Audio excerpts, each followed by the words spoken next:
কথা বাড়াবো না, চলুন ঘটনায় চলে যাব। জুবাই ইসলাম ভাই এই ঘটনাটি কোথা থেকে সংগ্রহ করেছেন সেটিও জানিয়েছেন। ফরিদপুরের নগরকান্দা উপজেলার একটি গ্রামের ঘটনা এটি। বাংলাদেশের বর্তমান ফরিদপুর জেলার নগরকান্দা উপজেলার ডাঙ্গি ইউনিয়নের এক শান্ত গ্রাম। গ্রামে ঢুকেই অল্প কিছুটা হেঁটে গেলে চোখে পড়ত প্রশস্ত খালের পাড় ঘেঁষে একটা সরু কাঁচা রাস্তা, যেটা গ্রামের ও খালের মাঝখান দিয়ে এঁকে বেঁকে চলে যায় তৎকালীন আশেপাশের 6-7 গ্রামের একমাত্র প্রাইমারি স্কুলের বিশাল মাঠের দিকে, যেখানে সপ্তাহে মোট 2 দিন বেশ বড়সড় হাট বসত, সোম ও শুক্রবার। বড় বলতে আশেপাশের 10-12 গ্রামের সকলে এই হাটের উপর নির্ভরশীল ছিল। এই হাট থেকেই সকলে তাদের নিত্য প্রয়োজনীয় জিনিসপত্র বেচাকেনা করত। এক কথায় সপ্তাহের ওই 2 হাটবারে এলাকাটি গ্রামীণ মানুষের পদচারণায় বেশ মুখরিত হয়ে থাকত। হাটের এত তথ্য দেওয়ার কারণ, আজকের ঘটনাটি এই হাটের লোক সমাগম থেকেই ছড়িয়ে পড়েছিল। সেই হাট যদিও বা কালের বিবর্তনে এখন আর নেই, কিন্তু সেই এলাকার প্রবীণদের অনেকেই এখনও তাদের নাতি নাতনিদের কাছে ভয়ের গল্পের আবদার মেটাতে এই ঘটনা শুনিয়ে পিলে চমকে দেন। মূল ঘটনায় চলে যাই। সকলের প্রতি ঘটনাটি মনোযোগ দিয়ে শোনার অনুরোধ করছি। ঘটনাটি সংগ্রহ করতে জুবাই ইসলাম ভাই বেশ ঝামেলা পুহিয়েছেন, আর ওনাকে আবারও ধন্যবাদ জানাচ্ছি এত কষ্ট করে ঘটনাটি লিখে পাঠানোর জন্য। ঘটনাটির সময়কাল 1935 থেকে 1940 সাল এরকম হবে। বর্ষার শেষ, শরতের শুরু এমন সময়। সারা রাত ধরে তুমুল বর্ষণ হয়। অল্প কিছুক্ষণ আগে বৃষ্টির তেজ একটু কমেছে টের পেয়েই স্থানীয় বাজার ও সাপ্তাহিক হাট এলাকার মসজিদের মুয়াজ্জিন ও ইমাম জনাব মোহাম্মদ আকবর শেখ বিছানা ছেড়ে উঠে ছাতা মাথায় দ্রুত পায়ে মসজিদের উদ্দেশ্যে পা বাড়ান। প্রতিদিনের চেয়ে একটু আগেই বের হয়েছেন। বলা তো যায় না আবার কখন আকাশ ভেঙে বৃষ্টি নামবে।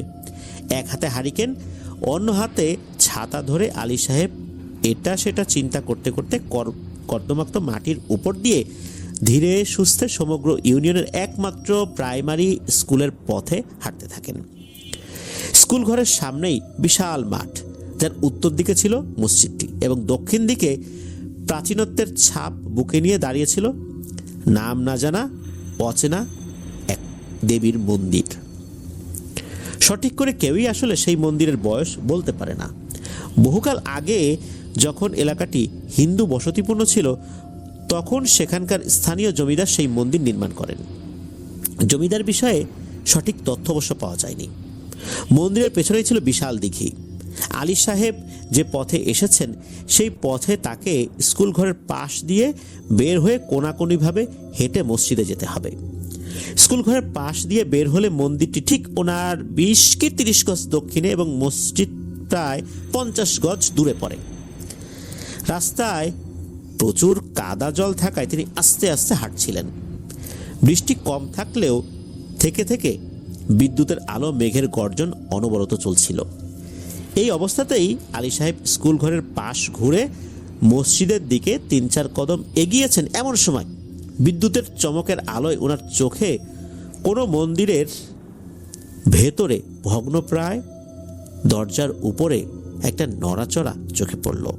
সেই মন্দিরটা তো উনি চেনেনি, অজানা কোনো মন্দির নয়।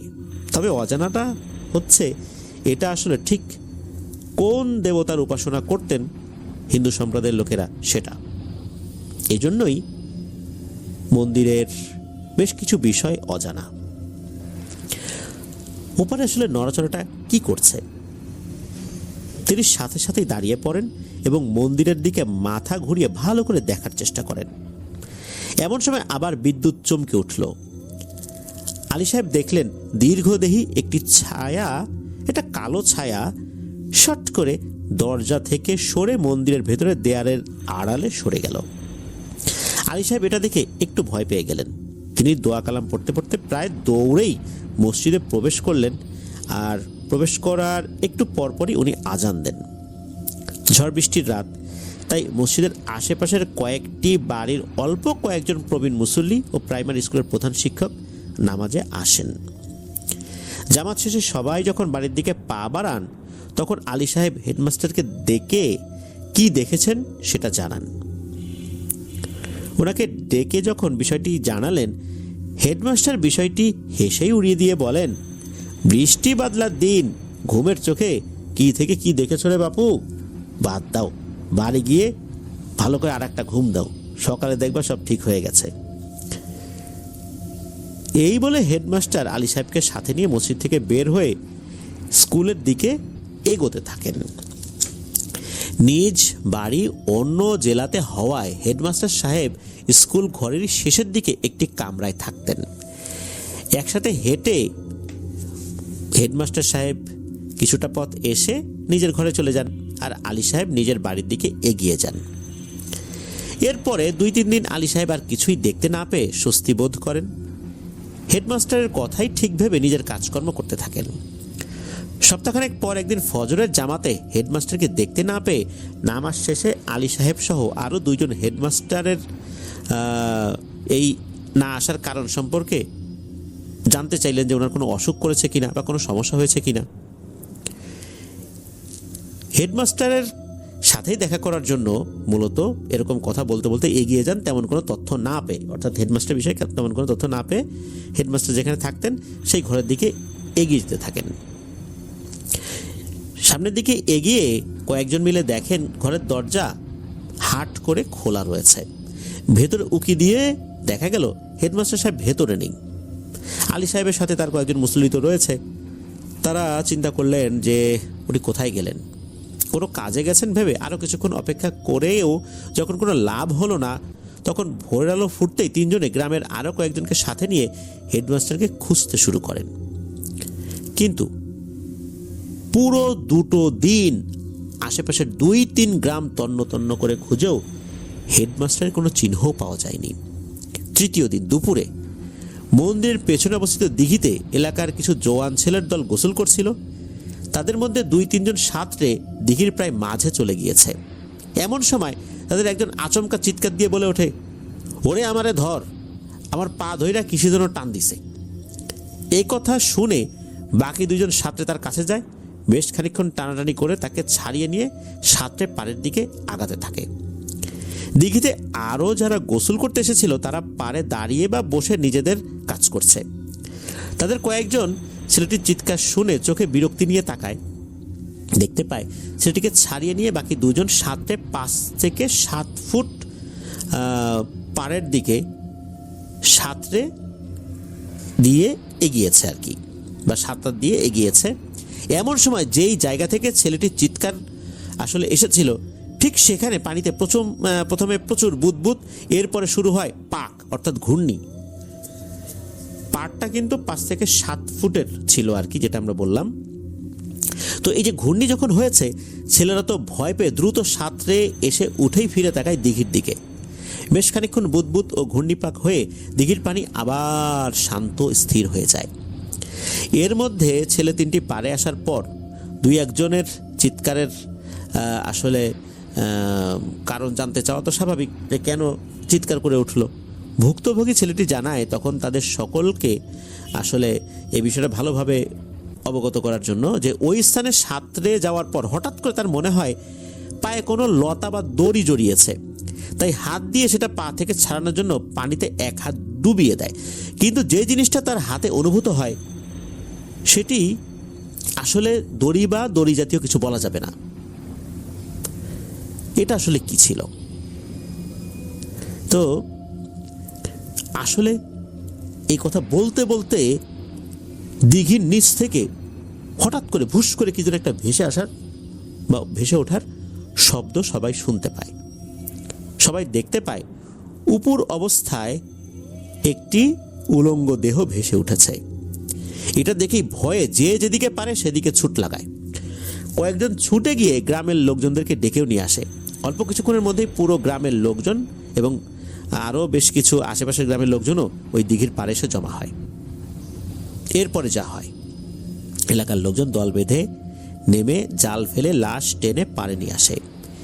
সেই সময়ে থানা পুলিশের খবর দেওয়া ছিল যেমন কষ্টসাধ্য তেমনি সময় সাপেক্ষ।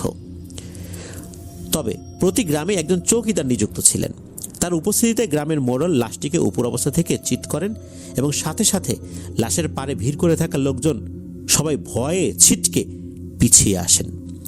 সকলে দেখেন যে লাশের ঠিক চোখের নিচ থেকে বুক পর্যন্ত শরীরের চামড়া নেই। দেখে মনে হচ্ছিল যেন কেউ প্রচণ্ড ক্ষোভে চামড়া টেনে ছিঁড়ে ফেলেছে। অনেক সময় কাগজে স্কচ টেপ লাগিয়ে টেনেছিলে যেমনটা হয়, মনে হচ্ছে ঠিক তেমন। লাশের কয়েকটা দাঁত মুখের ভেতরে ভাঙা পাওয়া গিয়েছে। হাতের আঙ্গুলগুলো সব ভেঙে বিপরীত দিকে ঘোরানো। উপস্থিত সকলে লাশের দিকে একবার তাকিয়ে দ্বিতীয়বার তাকানোর মতো সাহসই করেনি। গ্রামের মোড়ল সহ প্রবীণ সকলে বুঝতে পেরেছেন যে এ কোনো সাধারণ হত্যাকাণ্ড না, আর আদতে এমন হত্যা করা কোনো মানুষের পক্ষে সম্ভবও নয়। তবে হাতের আঙ্গুল দেখে সকালে শনাক্ত করতে সক্ষম হন যে লাশটি হেডমাস্টার সাহেবের, কারণ তার বাম হাতে 6টি আঙ্গুল ছিল। এরপরে খুব দ্রুত দাফন কাফনে শেষ করে সবাই মোটামুটি একটা আলোচনায় বসেন যে ঘটনাটা কি হলো। তবে কেউ এই বিষয়ের কোনো সন্ধান প্রথম দিকে বুঝতে পারেননি। লাশটা কবর দেওয়া হয় স্থানীয় এক গোরস্থানে। হেডমাস্টার সাহেবের বাড়িতে চিঠি মারফত খবর পাঠানো হয়। 2 দিন পরে হাটবার ছিল। মোড়ল গ্রামের সব ঘরের লোকজনদেরকে ডেকে আবারও একটা বিষয় সতর্ক করে দেন যে তোমরা এই বিষয় নিয়ে বেশি একটা আলোচনা করো না। আমরা আলোচনা করে কোনো একটা সমাধান পাই নাই, তোমরা এটা নিয়ে বেশ কানাঘুষা করার দরকার নাই, তাতে ঝামেলা হতে পারে। দূর দূরান্ত থেকে এই হাটে অনেক ক্রেতা বিক্রেতা আসেন, তাদের খাজনা আদায়ের মাধ্যমে এই এলাকার বেশ কিছু কাজ সম্পন্ন করা হয়। এখন যদি এই ভয়ানক ঘটনা লোক মুখে চতুর্দিকে ছড়িয়ে পড়ে, তাহলে কিন্তু মানুষ ভীত হয়ে এই এলাকায় আসাটা কমিয়ে দেবে। তাতে কিন্তু আমাদেরই ক্ষতি, ক্রেতা বিক্রেতা উভয়েরই ক্ষতি হবে। সবাই মোড়লের কথায় সম্মতি দিয়ে যে যার বাড়িতে চলে যায়। সেই দিন বিকেলবেলা মোড়ল সহ আরও বেশ কয়েকজন মুরব্বী পাশের গ্রামের একটি বেশ বড় মাদ্রাসা ছিল, সেখানে যান। মাদ্রাসার মুহতামিম অর্থাৎ প্রধান শিক্ষক বা হেড মাওলানা, তার সাথে দেখা করে সব কিছু খুলে বলেন তারা। মুহতামিম সাহেব সব কথা শুনে বলেন, ভাই আপনারা তো অনেক আশা নিয়ে আসছেন আমার কাছে, বুঝতে পারছি, কিন্তু আমি তো এসব কাজ করি না। তবে আমার একজন শিক্ষক যিনি এইসব জিনিস নিয়ে টুকটাক কাজ করেন, আমি বলে দিচ্ছি উনি কাজটা যেন করেন সেই ব্যবস্থা করছি আমি আমার জায়গা থেকে। এরপর মুহতামিম সাহেব মাসুম হুজুর নামে একজন শিক্ষককে ডেকে সব কিছু খুলে বলেন এবং এনাদেরকে এই মাসুম হুজুরের সাথে পাঠান। মাসুম হুজুরকে বলে দেন যে আমি তোমাকে পাঠালাম, তুমি গিয়ে ভালো করে বলে দিবা, তুমি আমার প্রতিনিধি, তুমি সেই হুজুরের কাছে গিয়ে বিষয়টা বলবা আর এনাদেরকে সাথে নিয়ে যাও। সেদিন রাতে মাসুম হুজুর ওই মোড়লের বাড়িতে খাওয়া দাওয়া করে একটু বিশ্রাম নিয়ে আনুমানিক মধ্যরাতে মোড়লের কয়েকজন কাজের লোককে সাথে নিয়ে সেই মন্দির ও তার আশেপাশের এলাকা পরিদর্শন করতে বের হন। কিন্তু 1 ঘন্টা 2 ঘন্টা 3 ঘন্টা পার হয়ে যাওয়ার পরও যখন মাসুম হুজুর ফিরে আসে না, তখন মোড়ল ভাবনায় পড়ে যান। ফজরের নামাজ শেষে সে কয়েকজন মুসল্লির সাথে নিয়ে মন্দিরের দিকে রওনা হয়ে যান। তবে এবারের বেশি খুঁজতে হয় না তাদের। মন্দির একটু কাছাকাছি আসতেই সকলে দেখতে পায় মন্দিরের ভেতর থেকে খুব আবছা হলদেটে একটা আলো বাইরে পড়ছে। সবাই সেদিকে এগিয়ে মন্দিরের নড়বড়ে কিন্তু ভারী দরজা খুলে ভেতরে ঢুকে পড়েন। অনেকের কাছেই পিচ ঢালা যে রাস্তা বা এই এরকম যেরকম মনে হয় না, এটা খালি পায়ে হাঁটলে মনে হচ্ছে ভেতরের যে ফ্লোরটা ওর উপরে হাঁটলে এমন একটা অনুভূতি হচ্ছে। অনেকের কাছে আবার লণ্ঠন বা হারিকেন ছিল। সেই আলোর যেই রশ্মি, এটি যখন ওই মন্দিরের বেদির উপর পড়ে, বেদির উপর পড়তেই ভয়ে আতঙ্কে সবাই মন্দির থেকে হুড়মুড় করে বেরিয়ে আসেন। সকলে দেখেন মাসুম হুজুরের নগ্ন ও রক্তাক্ত দেহটি বেদির খালি স্থানে বসানো অবস্থায় রয়েছে। তার মাথা পেছন দিকে ঘোরানো, তার নিচের চোয়াল ভেঙে বুকের কাছে ঝুলছে। চোখ, নাক, কান দিয়ে রক্ত বেরিয়ে মুখের উপর ভয়ঙ্কর রেখা তৈরি করেছে। আর তার এই ভয়ানক মৃত শরীরটি বসিয়ে রাখা হয়েছে একটা নির্দিষ্ট ভঙ্গিতে। মৃতদেহের আঙ্গুল সমেত হাত দুটি কবজির কাছে ভেঙে মাথার উপর এমনভাবে আটকে আছে দেখে মনে হচ্ছিল 10 শিং বিশিষ্ট কোনো এক অপার্থিব সৃষ্টি বেদিতে বসে আছে। উপস্থিত কেউ দ্বিতীয়বার মন্দিরে ঢুকে লাশটি দেখবার সাহস করেনি। সকাল হলে গ্রামের অনেক লোকজন নিয়ে মোড়ল সেই লাশ উদ্ধার করেন। তবে আশ্চর্যের বিষয়, যেভাবে আসলে বসিয়ে রাখা হয়েছে এটা কি বিশেষ কোনো ইঙ্গিত? আর একটা বিষয়, যে কাজের লোককে সাথে নিয়ে মাসুম হুজুর রাতে বের হয়েছিলেন তাকে কোথাও খুঁজে পাওয়া যায় না। এই ঘটনার পর আর বিষয়টি চেপে রাখা সম্ভব হয়নি। আস্তে আস্তে করে একান ওকান করে ছড়িয়ে পড়ে ঘটনা। মাসুম হুজুর আসলে বিষয়টি দেখতে এসেছিলেন আর একটু ভালো করে বোঝার জন্য। এখানে এসেই তার সাথে এই ঘটনা ঘটল। এদিকে মাসুম হুজুরের এরকম ভয়ানক মৃত্যুতে মাদ্রাসার মুহতামিম সাহেব যেমন দুঃখিত হন, ঠিক তেমনি ক্রোধান্বিত হয়ে যান। যত খারাপ জিনিসই হোক না কেন, একজন মুসলিমকে এভাবে নগ্ন করে অত্যাচার করে খুন করা তিনি কোনোভাবে মেনে নিতে পারেননি। তাই মাসুম হুজুরের দাফন কাফনের কাজ সেরে ব্যাগপত্র গুছিয়ে শুধু মাদ্রাসার নায়েবে আমিরকে তার গন্তব্য জানিয়ে ও তার অনুপস্থিতিতে দায়িত্ব বুঝিয়ে দিয়ে মুহতামিম সাহেব কোথাও চলে যান। এই মৃত্যুর মিছিল যদি দুটি মৃত্যুর ভেতর দিয়ে শেষ হতো তাহলে একটা কথা ছিল, কিন্তু দেখা গেল কিছুদিন পর পর গ্রামের একজন একজন করে রহস্যময়ভাবে মৃত্যুবরণ করছে। এমনকি বাইরে থেকে ব্যবসার উদ্দেশ্যে বা ক্রেতা যারা হাটে আসতেন তারাও এই বিভীষিকাময় অবস্থার সম্মুখীন হন। এক হাটবার একজন মাছ ব্যবসায়ী, যিনি বেশ দূরের এক গ্রাম থেকে এই বাজারে মাছ বিক্রি করতে রেগুলারই আসতেন। তখন তো এত বেশি বরফ কল ছিল না যে বরফ দিয়ে মাছ বেশিক্ষণ রেখে দেওয়া যাবে, এরকম অবস্থা তো ছিল না। তাই মাছ ব্যবসায়ীরা তাদের মাছ নিয়ে একটু সকাল সকালে চলে আসতেন। তো তেমনি একজন মাছ ব্যবসায়ী দ্রুত ক্রেতা ধরার উদ্দেশ্যে এবং তাজা মাছ বিক্রি করার আশায় একটু সকাল সকাল চলে আসেন। সকাল সকাল বলতে জোহরের ওয়াক্তের বেশ কিছুক্ষণ আগে। তখনও অন্য ব্যবসায়ীরা সবাই হাটে এসে পৌঁছায়নি। অল্প কয়েকজন বিক্রেতা এসে তাদের স্থান গোছগাছ করে নিচ্ছিলেন। তো সেই মাছ ব্যবসায়ী তার যে মাছগুলো হাটে আনতে আনতে মারা গিয়েছে সেগুলো আলাদা করে একটু ধুয়ে আনার জন্য মন্দিরের পেছনে সেই দিঘির দিকে গিয়েছেন। যাওয়ার সময় হাটে তার পরিচিত একজন যিনি বিক্রেতা ছিলেন তার অন্য মাছগুলোর দিকে খেয়াল রাখতে বলেছেন যে আমি তো এদিকে যাচ্ছি, মাছগুলো ওখান থেকে ধুয়ে নিয়ে আসি, আমার এই মাছগুলোর দিকে একটু খেয়াল রেখো। কিন্তু বেশ কিছুক্ষণ অতিবাহিত হওয়ার পরেও যখন সেই মাছ বিক্রেতা ফেরত আসে না, তখন যাকে খেয়াল রাখতে বলে গিয়েছিলেন আর কি তিনি তার দোকানে আসা একজন ক্রেতার নিকট পণ্য বিক্রি শেষে তাকে দাঁড় করে রেখেই দেখতে যান যে আসলে ঘটনাটা কি, ওই মাছ বিক্রেতার কি হলো, এত সময় লাগছে কেন। কিন্তু ঘাটে গিয়ে এদিক সেদিক আতিপাতি করে খুঁজেও ওই মাছ বিক্রেতার চিহ্নও দেখা গেল না। অন্য কোনো কাজে গেছে মনে করে ওই লোক তখন ফেরত আসে। কিন্তু হাট জমজমাট হয়ে যাওয়ার পরও যখন দেখা গেল সেই মাছ বিক্রেতার আসছে না, তখন কিন্তু তার মনের ভিতরে একটু বেশ ভয় লাগতে শুরু করে। কারণ এলাকায় যে সমস্ত ঘটনাগুলো ঘটছিল টুকটাক তারও কিন্তু কানে এসব বিষয় এসেছিল। তাই এক ফাঁকে তিনি গিয়ে বাজার রক্ষণাবেক্ষণকারী লোকদেরকে বিষয়টি অবহিত করেন।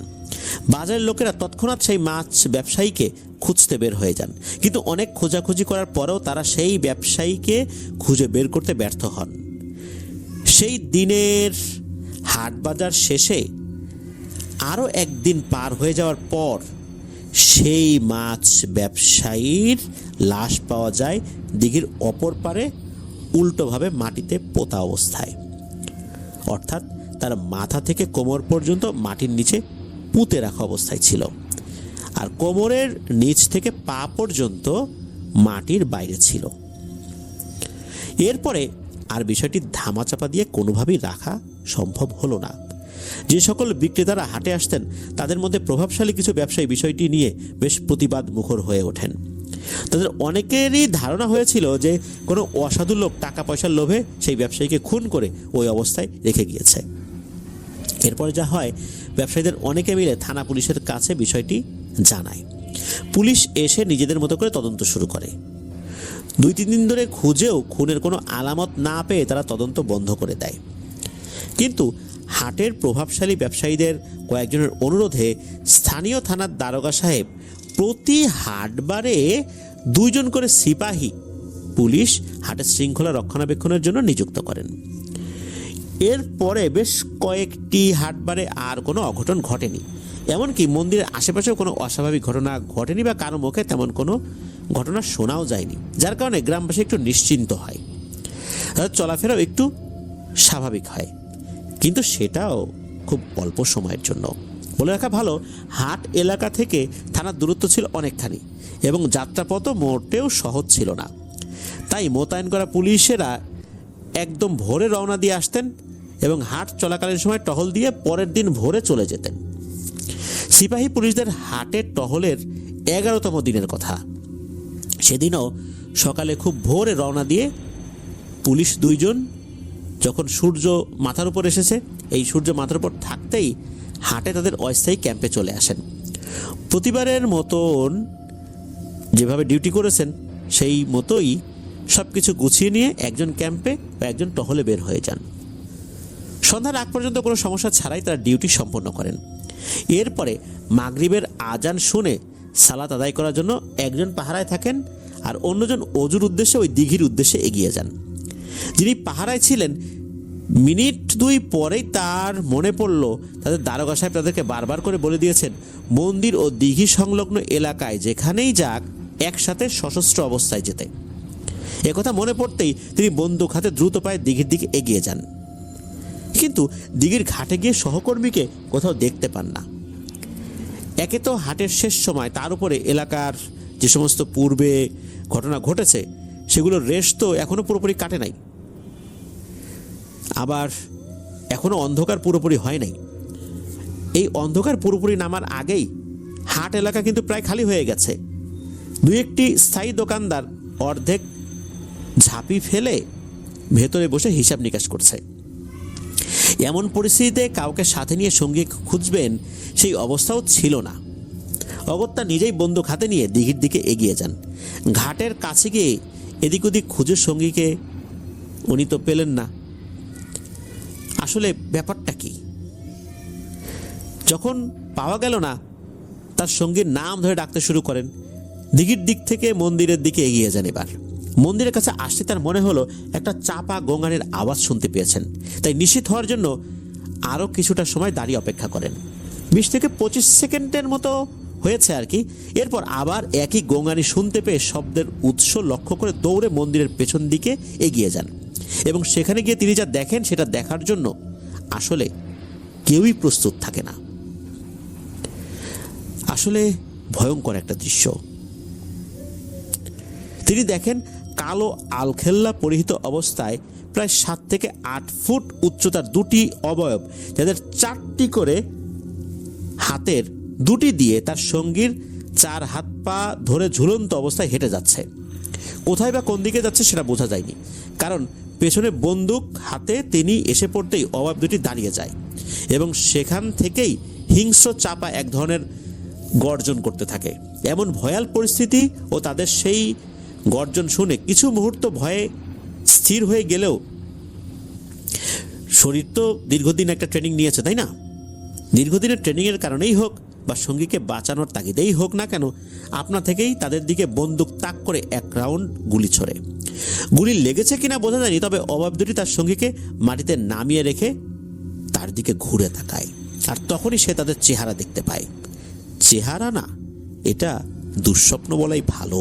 তিনি দেখেন অবয়ব 2টির গলার মাঝামাঝি অংশে 2টি চোখ, আর এই 2টি চোখের উপরেও নিচে অসংখ্য ছোট ছোট সুরের মতো রয়েছে যা নড়াচড়া করছে। মুখমণ্ডল যেখান থেকে শুরু হয় ঠিক সেখান থেকে শুরু করে উপরের দিকে কপালের নিচ পর্যন্ত গোলাকার মুখ বা গর্ত, যার ভেতরে সুচালো সর্পিলাকারের দাঁতের সারি।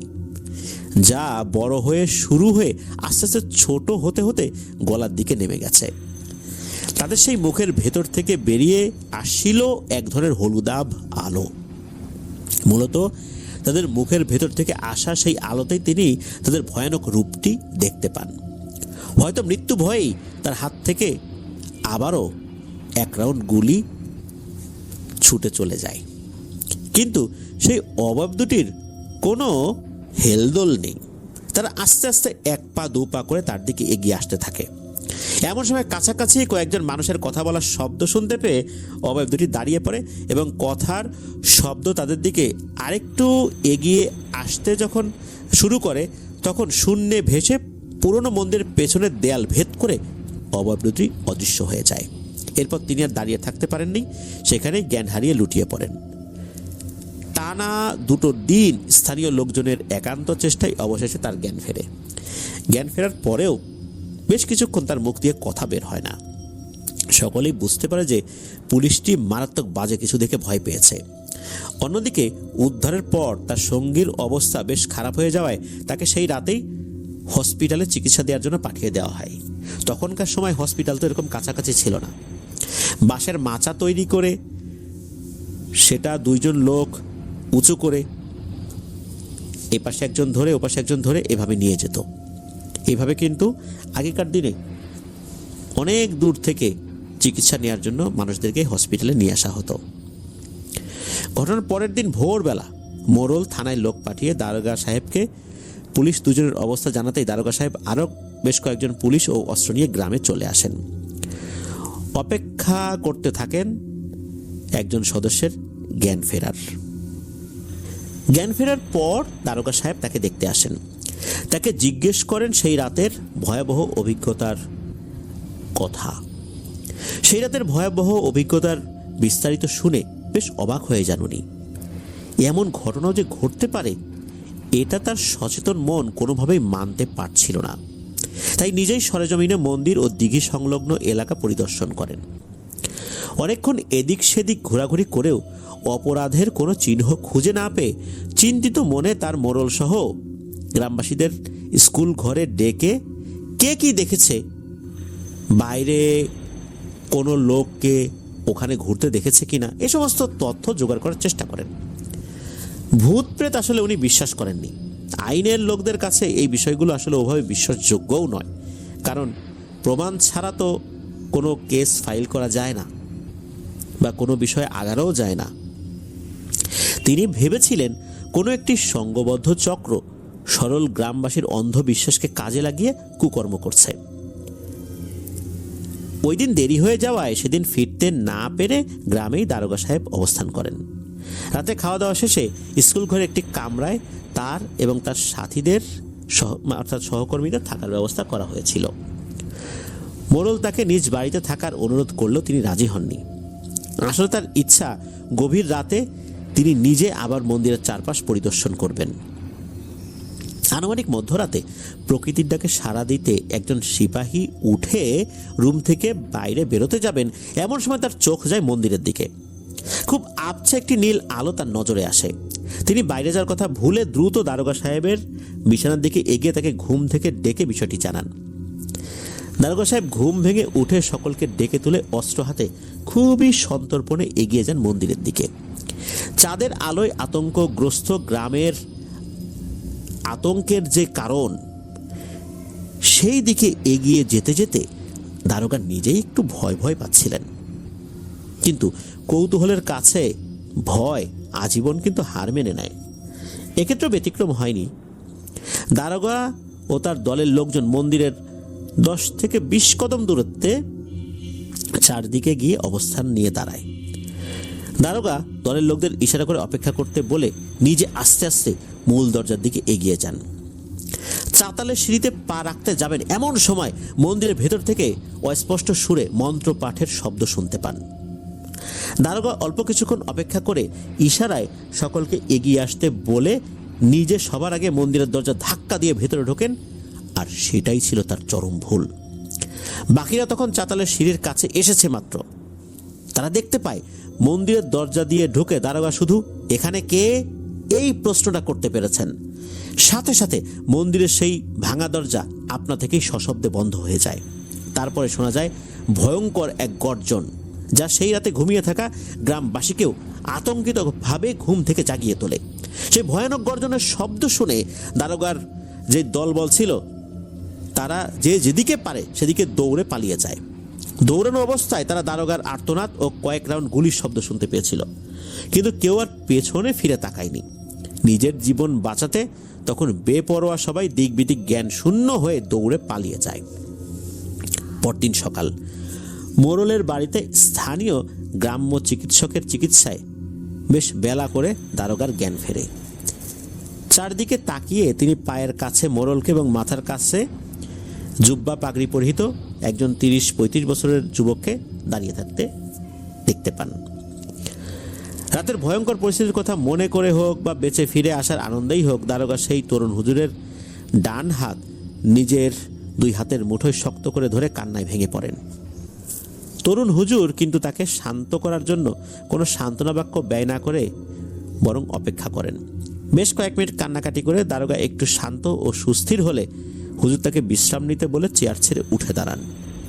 তাকে দাঁড়াতে দেখে মোড়ল জিজ্ঞেস করেন, হুজুর কই হাঁটা দিলেন, কি হয়েছে? দারোগা বাবুর সাথে কি হলো একটু শুনে তো যান। মোড়লের এই কথায় হুজুর একটু বিরক্ত হয়ে মোড়লকে বলেন, কাকা এই মানুষটার শরীর ভালো না, তাকে একটু বিশ্রাম নিতে দেন। শুধু রাতের ঘটনা মনে পড়ছে তাতেই তার যে কান্নাকাটি, তার তো অবস্থা খারাপ হয়ে গেছে।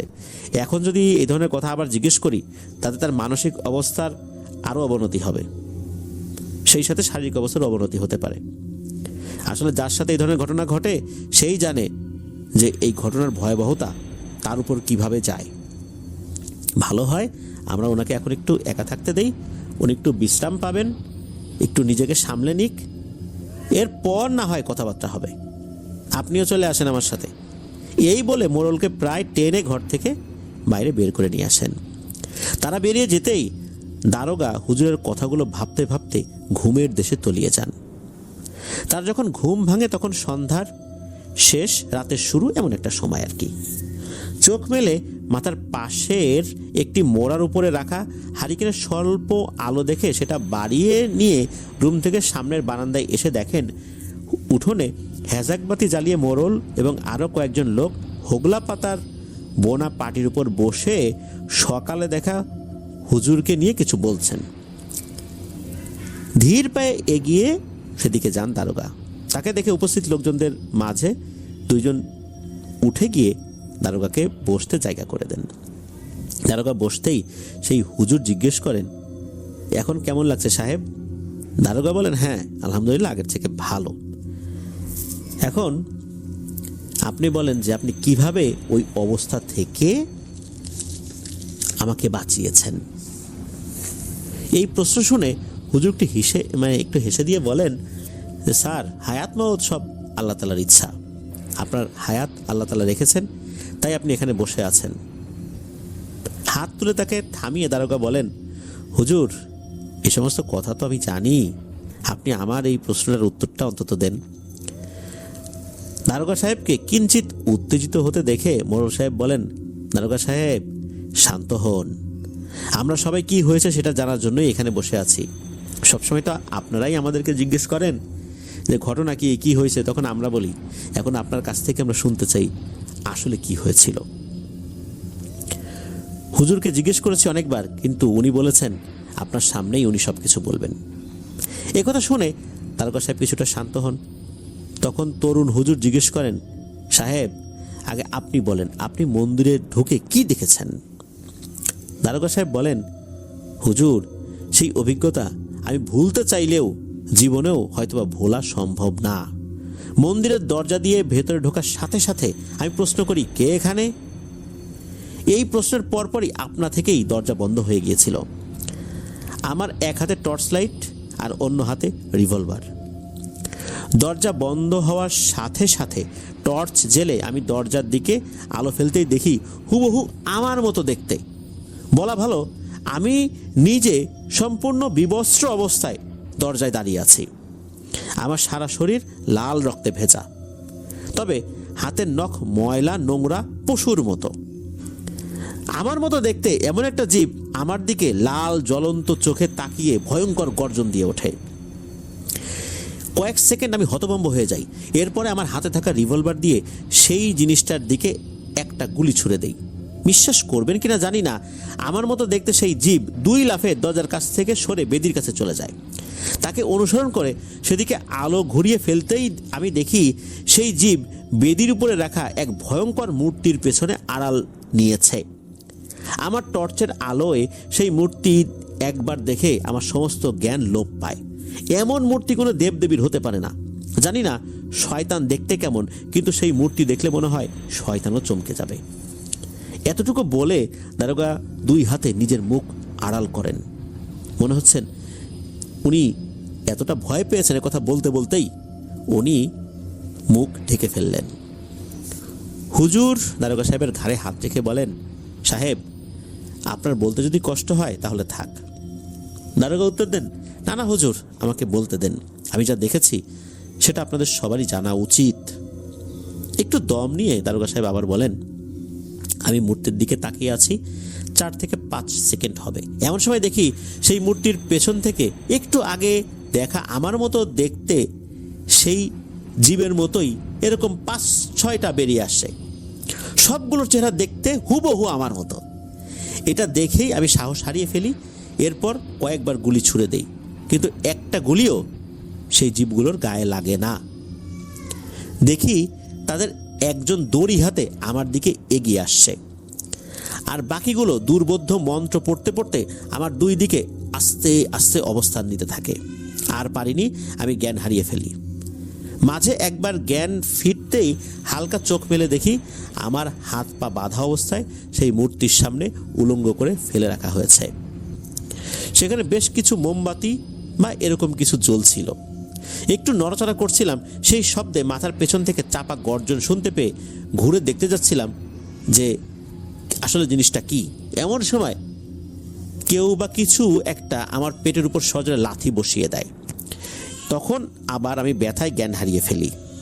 এরপর কতক্ষণ কেটেছে জানি না।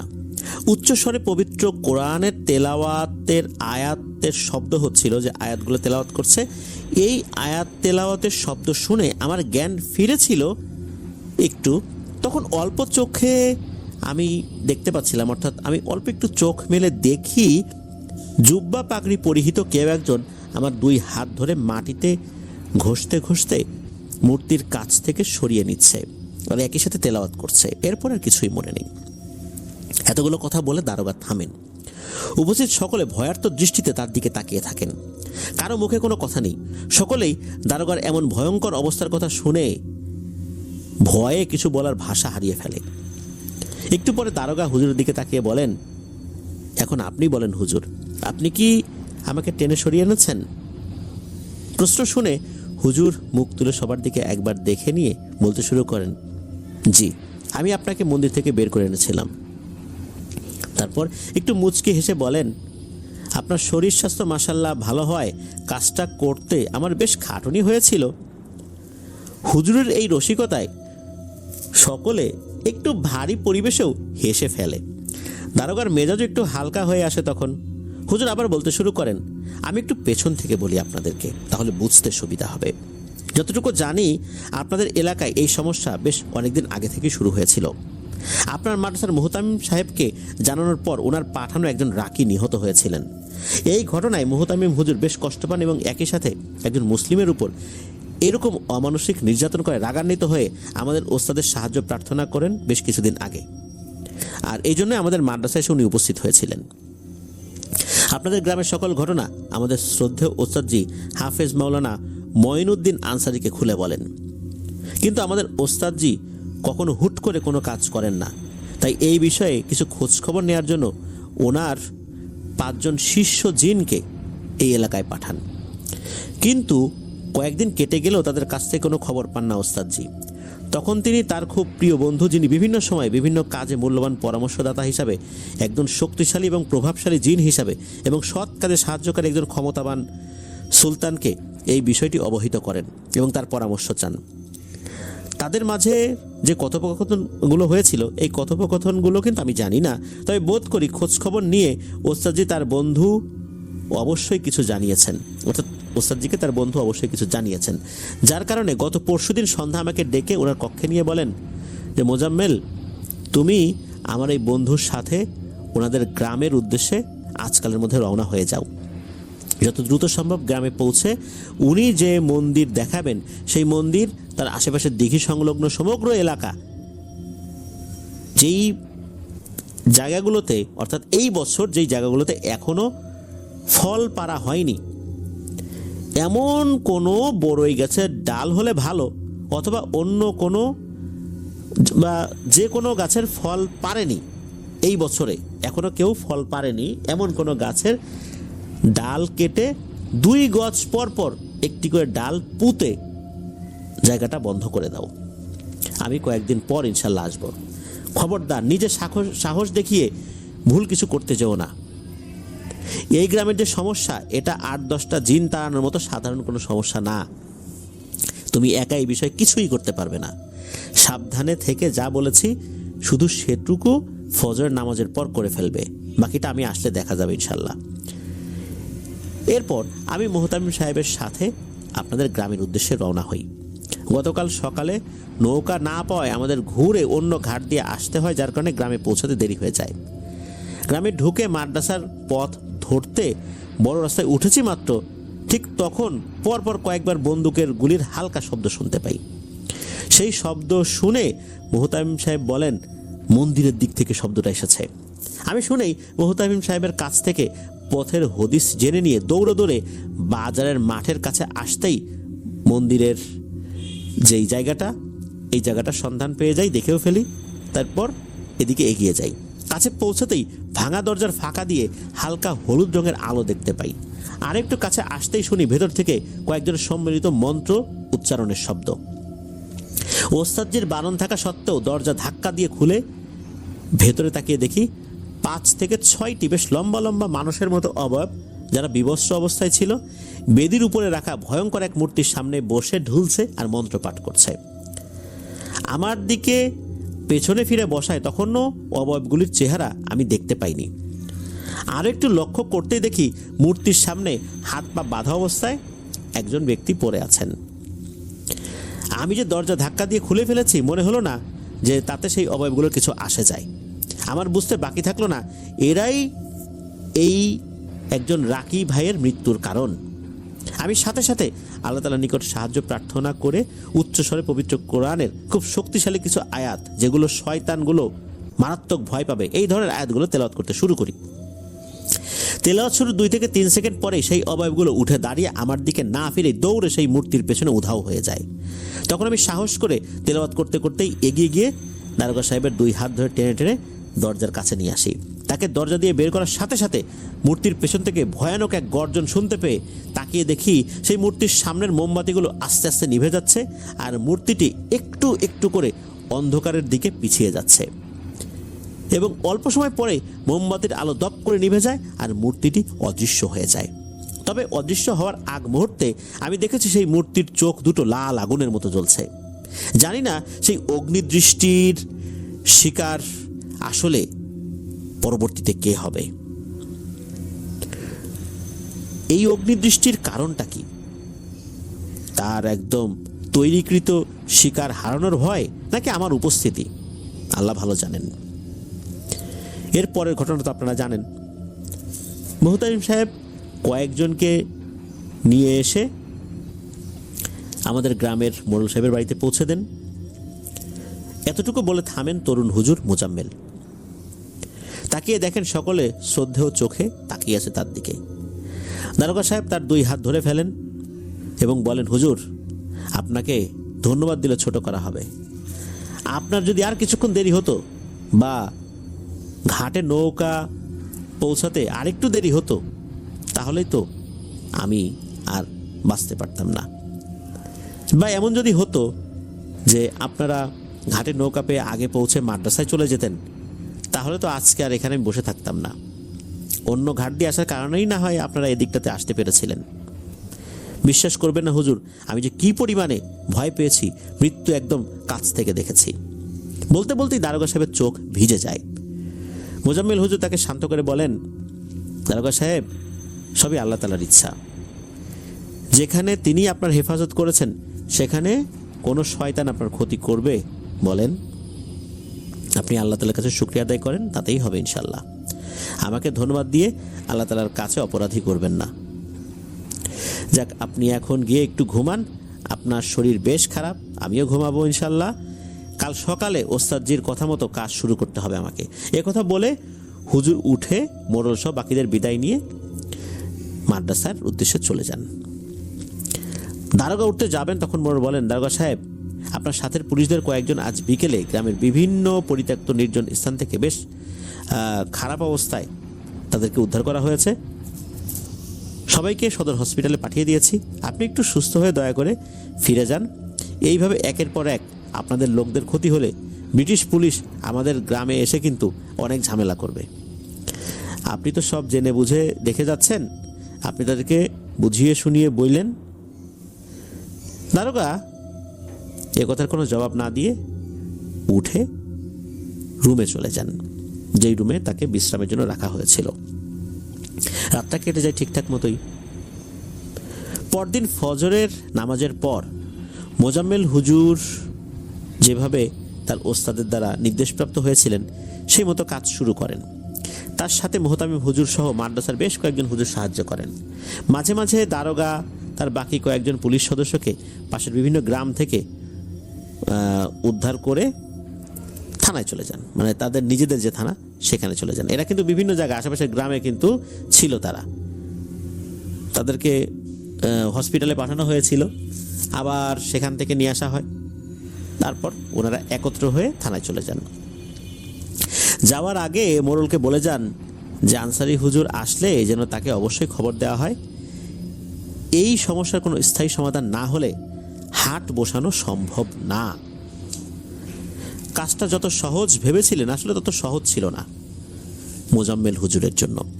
প্রথমত, ফল পাড়া হয়নি এমন গাছের ডাল জোগাড় করা বেশ সময় সাপেক্ষ ছিল। তার উপর প্রতিটা ডাল যে পানি দিয়ে অজু করা হবে সেই পানি দিয়ে ভালোভাবে পরিষ্কার করে নিতে সময় তো লেগেছে অনেক। তারপরও ধৈর্য ধরে যত্ন সহকারে তিনি কাজটি করতে থাকেন। সমগ্র মন্দির ও দিঘি সংলগ্ন এলাকায় ডাল পুঁতে দিতে তার প্রায় 9 দিন সময় লেগে যায়। সতর্কতা ও সজাগ দৃষ্টির কারণে এর মাঝে আর কোনো দুর্ঘটনা ঘটেনি আল্লাহর রহমতে। 10 দিনের আরও 2 দিন পার হলে একদিন মাগরিবের ওয়াক্তের একটু আগে গ্রামে এসে উপস্থিত হন আনসারি হুজুর। তিনি পৌঁছেই আগে মোহতামিম সাহেবের মাদ্রাসায় চলে যান। মাগরিবের সালাত আদায় শেষে মোহতামিম সাহেবের কক্ষে বসে মোজাম্মেল হুজুরের কাছ থেকে তার গ্রামে আসার পর থেকে ঘটে যাওয়া সমস্ত ঘটনা শোনেন। এ সময় মোহতামিম হুজুর ও গ্রামের মোড়ল উপস্থিত ছিলেন। সব শুনে একটি দীর্ঘ নিঃশ্বাস ফেলেন আনসারি হুজুর। তারপর বলেন, আপনি হয়তো শুরুতেই আমি নিজে না এসে মোজাম্মেল হুজুরকে পাঠানোতে রাগ করেছেন বা মন খারাপ করেছেন, করাটাই স্বাভাবিক, কিন্তু আর একটা কারণ ছিল। মোহতামিম সাহেব আমার মাদ্রাসা এত কষ্ট করে গিয়ে আপনাদের দুর্দশার কথা সব আমাকে বলার পর আমি আমার বিশ্বস্ত অনুচার দ্বারা এই দুর্দশার কারণ জানার চেষ্টা করি। আমি ভেবেছিলাম হয়তো একদল শয়তান অনুসারী জিন এসব ঝামেলা করছে, কিন্তু আমার তথ্য সংগ্রাহক যে জিনেরা এরা অনুসন্ধান করতে গিয়ে দেখে যে আসলে ঘটনাটা কি কারণে হয়েছিল। তবে অনুসন্ধান করতে গিয়ে এরা যখন নিখোঁজ হয়ে যায় তখন আমার সন্দেহ বাড়তে থাকে। তাই আমি আমার একজন প্রিয় জিন বন্ধুর সাথে বিষয়টি নিয়ে আলোচনা করি। জিন সমাজে আমার বন্ধু খুবই সম্মানিত এবং প্রভাবশালী হওয়াতে তিনি এখানে ঘটে যাওয়া সমস্যা সম্পর্কে জানার জন্য তার সুবিশাল এক বাহিনী পাঠিয়ে দেন। অনেক চেষ্টায় এবং গোপন পদ্ধতির মাধ্যমে আমার বন্ধুটি অল্প বিস্তর তথ্য সংগ্রহ করতে সমর্থ হন এবং আমাকে জানান। ওনার কথাতেই আমি বুঝতে পারি যে যতটা না সহজ ভেবেছিলাম এতটা সহজ নয় বিষয়টি। তাই অল্প কিছু সময়ের জন্য দুর্ঘটনা এড়াতে মোজাম্মেল হুজুরকে দিক নির্দেশনা দিয়ে আমি পাঠিয়ে দিই। আলহামদুলিল্লাহ এর মাঝে আর কোনো বড় ক্ষয়ক্ষতি হয়নি, আর আমিও আরও কিছু তথ্য সংগ্রহ করতে সমর্থ হই। এখন আপনাদের মনে প্রশ্ন জাগতে পারে, কি এমন তথ্য আমার দরকার ছিল যার কারণে আমি এতদিন পরে এলাম? এবার সেই কথাই আমি বলবো। এতটুকু বলে থামেন আনসারি হুজুর। একটু পানি পান করে নিয়ে তিনি বলেন, মোজাম্মেল দোয়া দুরুদ পরে ঘরের দরজা জানালা সব বন্ধ করে দাও। মোহতামি সাহেব, আপনি একটু বাইরে গিয়ে সকল ছাত্রদের তাদের ঘরে পাঠিয়ে দিন এবং শিক্ষকদেরকে বলুন তাদের খেয়াল রাখতে। একটু অবাক হলে অল্প সময়ের ভেতরেই মোজাম্মেল হুজুর ও মোহতামি হুজুর নিজেদের কাজ সেরে ফিরে আসেন। তারা ঘরে এসে বসতেই আনসারি হুজুর নিজে উঠে ঘরের দরজা জানালা বন্ধ করে দেন এবং গ্লাস থেকে হাতে পানি নিয়ে কিছু পরে ফু দিয়ে দরজা জানালা ও ঘরের ভিতরে ছিটিয়ে দেন। তারপর নিজের স্থানে এসে বসে বলতে শুরু করেন। উনি বলা শুরু করছেন, প্রথমেই উপস্থিত সকলের প্রতি অনুরোধ, আমি যতক্ষণ দরজা জানালা খুলতে না বলবো ততক্ষণ কেউ খুলবেন না বা বের হওয়ার চিন্তা ভাবনাও করবেন না, কারণ এখন আমি আপনাদেরকে বেশ কিছু কথা বলবো। আমি চাই না বাইরের কেউ কোনোভাবে সেটা শুনুক। দ্বিতীয়ত, আমি যতক্ষণ বলবো দয়া করে আপনারা চুপচাপ শুনবেন, কোনো প্রশ্ন থাকলে সেটা আমার কথা শেষে করবেন, এর আগে না। এই দুটি বিষয়ে আমি আপনাদের খেয়াল রাখতে অনুরোধ করছি। আনসারি হুজুরের এই কথায় সকলে একটু অস্বস্তি নিয়েই সম্মতি প্রদান করেন। তাদের ইতিবাচক সম্মতি পেয়ে হুজুর বলতে শুরু করেন, শুকরিয়া, এবার শুনুন। আমি আমার এই ক্ষুদ্র জীবনে আল্লাহ তাআলার দয়ায় বিভিন্ন ধরনের শয়তানের অনুসারী জিন এবং মানুষ, এই দুই জাতির বিরুদ্ধেই নিজের স্বল্প জ্ঞান দ্বারা রুখে দাঁড়ানোর চেষ্টা করেছি। মানুষও শয়তানের পূজারী হয়, জিনেরা তো অনেকেই হয়। প্রথম প্রথম আমাকে অনেক কষ্ট ত্যাগ স্বীকার করতে হয়েছে। ধীরে ধীরে এই পথে চলতে চলতে রব্বুল আলামিনের অশেষ দয়ায় আমি অনেক বড় বড় আলেম, ইনসান এবং জিনেদের সাহায্য সহযোগিতা পেয়েছি। কখনো কখনো এমন অবস্থায় পড়তে হয়েছে যে মনে হয়েছিল এই বুঝি আমার জীবনের শেষ দিন, কিন্তু প্রতিবার আল্লাহ সুবহানাহু ওয়া তাআলার সাহায্য এসেছে এবং সেই খারাপ পরিস্থিতিতে আমি আল্লাহর রহমতে বের হয়ে যেতে সক্ষম হয়েছি। তবে এমন কিছু সময় এসেছিল আমার জীবনে যখন আমার সকল শিক্ষা জ্ঞান কাজে লাগিয়েও আমি সমাধান করতে পারিনি, উল্টো আমাকে কাপুরুষের মতো পালিয়ে আসতে হয়েছে। এমনি এক সমস্যার সমাধান করতে গিয়ে আমি জানতে পারি মুদামির নামের এক জিনের সম্পর্কে। ব্যক্তিগত কারণ আমি সেই ঘটনা আপনাদের বলতে পারছি না, তাই কিছু মনে করবেন না। মুদামির জিন জাতির মাঝে এক ভয়ানক নাম। মানব সমাজে কিছু মানুষ থাকে যারা একই সাথে শক্তিশালী, সকল কাজে পারদর্শী, বুদ্ধিমান, সুকৌশলী যোদ্ধা এবং অসম্ভব সাহসী। জিনেদের মধ্যে এরকম জিন কিন্তু রয়েছে। এখন ভেবে দেখুন, এই ধরনের মানুষ বা জিন যদি সাধারণ যারা আছে সাধারণদের জীবনে ত্রাসের কারণ হয়, তাহলে কি ভয়ানক অবস্থা হতে পারে ভাবতে পারেন? জিন জাতির মধ্যে এমন একটি ত্রাসের নাম মুদামির। মুদামিরের 10 জন ভাই আছে যারা তার আদেশে যে কোনো কাজ করতে দ্বিতীয়বার ভাবে না। মুদামির ও তার ভাইয়েরা সকলে যেমন শারীরিকভাবে প্রচণ্ড শক্তিশালী, সাহসী ও বেপরোয়া, তেমনি তীক্ষ্ণ বুদ্ধিমান ও কৌশলী। যুদ্ধ, দাঙ্গা, জাদুবিদ্যায় তাদের ভয়াবহতা, নৃশংসতা জিনেদের মুখে মুখে আলোচিত হয় এখনও। আমার বন্ধু জিন সুলতানের কাছে শুনেছি শুধুমাত্র সে এবং তার ভাইয়েরা 11 জন মিলে ইবলিশের অনুসারী 250 থেকে 260 জন শক্তিশালী ইফরিতদের একটি গোপন কালো জাদুকর গোষ্ঠীকে তাদের সীমানার উপর দিয়ে চলাচল করার কারণে নৃশংসভাবে খুন করে ফেলে এবং তাদের কাটা মাথা ইবলিশ অনুসারীদের দেখার জন্য নিজেদের সীমানার চিহ্ন স্বরূপ টাঙিয়ে রাখে। এমন আরও অনেক অনেক উদাহরণ আছে, সেসব বলে আমি আপনাদের ভয় বাড়াতে চাই না। তবে এতটুকু বলি, মুদামির নামটি জিনেদের জন্য ভয়ের আর এক নাম। মানুষের সাথে সে কখনো নিজ থেকে কোনো ঝামেলায় জড়ায় না, তবে কোনো মানুষ নিজের অজান্তে হোক বা জেনে হোক যদি তার কোনো ভাইদের কোনো ক্ষতি করে বা চেষ্টা করে, তাহলে মুদামির সেই মানুষকে নরক যন্ত্রণা দিয়ে তিলে তিলে হত্যা করে। এতটুকু বলে একটু থামতে মুহতামি সাহেব প্রশ্ন করেন, হুজুর, আপনি এই মুদামিরের বিষয়ে এত তথ্য কেন দিচ্ছেন, যদি একটু বলেন? আপনার কি ধারণা গ্রামের এসব ঘটনায় তার কোনো হাত আছে? আনসারি হুজুর বলেন, এই প্রশ্নের উত্তর দেওয়া আমার জন্য বেশ কঠিন।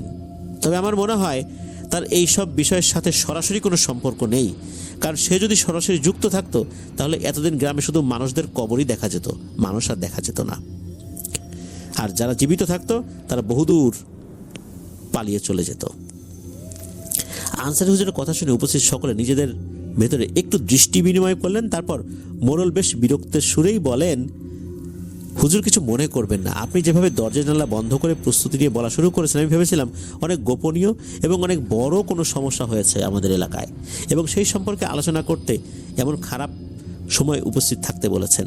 কিন্তু এখন দেখি আপনি আজগুবি গল্প শোনানো শুরু করলেন, তাও এমন এক জিনের নাম বা যার সম্পর্কে বলছেন আমাদের এই ভয়ানক সমস্যার সাথে তার সরাসরি কোনো সম্পর্ক নাকি নাই।